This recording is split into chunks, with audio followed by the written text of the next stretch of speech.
Wherever you go, whatever you do, throw a little at it. Omax, Vest and Briefs.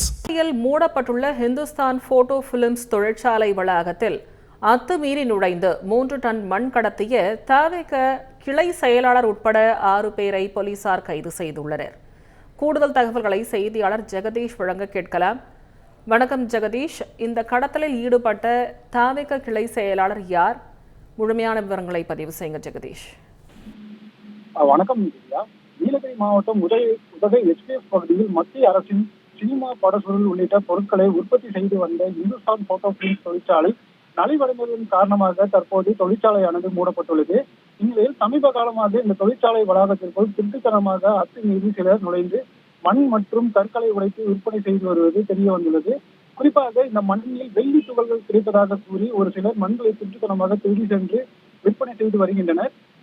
இந்நிலையில் Hindustan photo films தொழிற்சாலை வளாகத்தில் அத்துமீறி சிலர் நுழைந்ததாக வந்த ரகசிய தகவலின் அடிப்படையில் புதுமண்டு காவல்துறையினர் நேற்று அதிகாலை ரோந்து பணியில் ஈடுபட்டிருந்த போது உதகை கணபதி நகர் மற்றும் பட்பயர் மேட்டுச்சேரி பகுதியை சேர்ந்த சுரேஷ், அதாவது தமிழக வெற்றி கழகத்தின் கிளை செயலாளராக 2வது வார்டு கிளை செயலாளராக உள்ள சுரேஷ் மற்றும் பிரதீப், நிதிஷ்குமார் ஆகிய 3 பேரை புதுமண்டு காவல் நிலையத்திற்கு அழைத்து வந்து உதகை நகர காவல்துறை கண்காணிப்பாளர் வசந்தகுமார் தலைமையில் காவல்துறையினர் விசாரணை மேற்கொண்டனர்.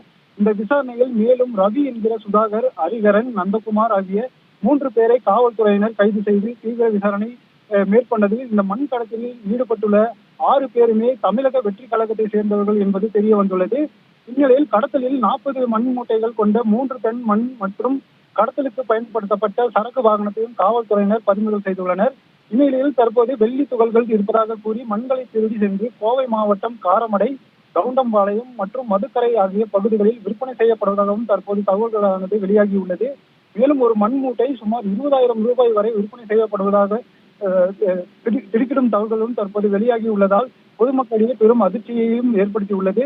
மேலும் இந்த விசாரணை தொடர்ந்து நடைபெற்று வருவதால் மேலும் சில தாவைக்காவினர் சிக்குவார்கள் என எதிர்பார்க்கப்படுகிறது. திவ்யா,